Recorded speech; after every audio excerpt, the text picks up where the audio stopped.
Hello and welcome to Parent University for the 2019-2020 school year for your fourth graders. So my name is Rachel Whetstone and I'm going to be going through just a few things about fourth grade to help you and your student be prepared for this year.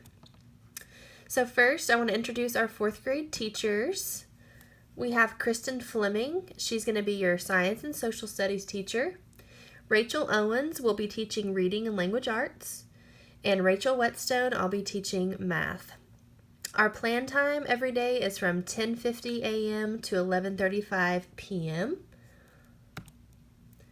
Okay, let's talk about homework next and what we expect.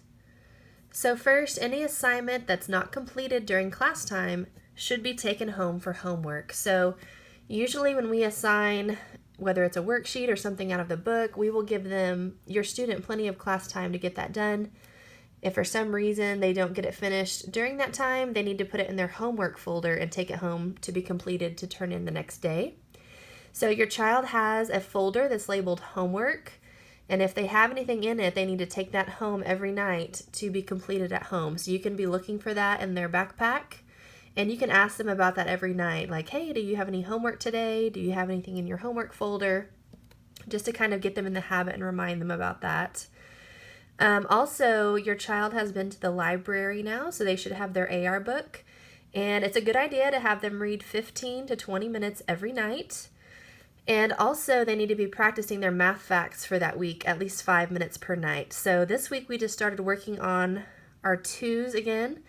And they were sent home with what's called a fact tent today. That should be in their homework folder. They can practice that with you as the parent. They can practice with a sibling, or they can just look at it for themselves for just a few minutes every night just to get that extra practice in. Because starting this Friday, we're going to have a multiplication quiz each Friday over the fact family we are working on. Next is late work. So what happens if your child doesn't turn something in on time?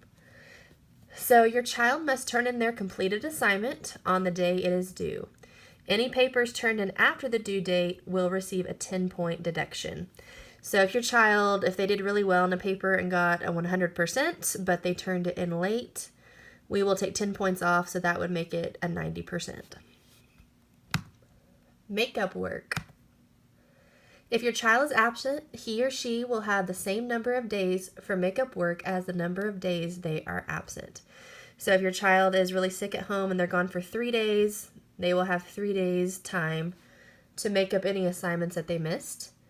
Your child will be given an assignment sheet with any papers they need for the day or days they are gone. So we have a student in the class who collects all the papers for any students who are absent, so we will give that to them as soon as they get back, and they can get started on that.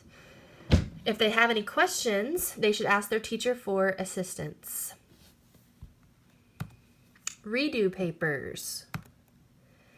So when we grade the papers, and if your child makes below a 70% on an assignment, they need to correct that, and not only for a better grade, but we want to make sure they're understanding the concept. And once they redo the paper, we will average the two grades together, and that will be their new grade. Thursday folder and behavior sheets.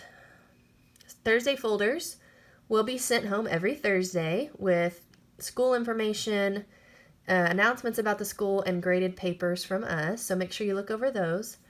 The folder needs to be signed and returned each week on Friday so that we know you saw it. Additionally, your child's behavior sheet will be sent home in the Thursday folder each week. The sheet needs to be signed and returned even if your child has no behavior marks for that week. So you've already seen the first week that we sent home last week. Your child's behavior sheet will have their name and number on it and the date for the week that it was. So we send it home every Thursday for the previous week from Thursday through Wednesday. So if your child is continuing an inappropriate behavior, such as continually talking after we've given them warnings during instruction time, we will write that on their behavior sheet with our initials, so you will know which teacher wrote that up since they are switching classes. So even if they have no marks for the week, we still want you to sign and return it just to get in the habit of doing that, and also so we know that you saw it. Agenda. So only a few of you have purchase the agenda, but agendas are going to be required for 4th grade, and they're also required for all the upper grades. They need to be purchased as soon as possible. You can purchase their agenda in the main office for $5. We will begin using the agendas in September to help the students write down their assignments and stay organized on what's going on in their class. So if you can get that as soon as you can, that would be great. You can send the money with your child. They can come to me and I can send them to the office, or you can go with them in the morning to purchase that agenda. And we want to thank you. Thank you for your support. We could not do this without you. And we look forward to teaching your child this year and helping them have a successful year. So we just went over that stuff kind of quick, just a brief rundown of everything we're going to expect in 4th grade. But if you have any questions about anything or concerns at any time, please email us. And so right below there, you see all of our emails there where you can contact us. Thank you so much for watching, and we look forward to talking to you more this year and working with your student.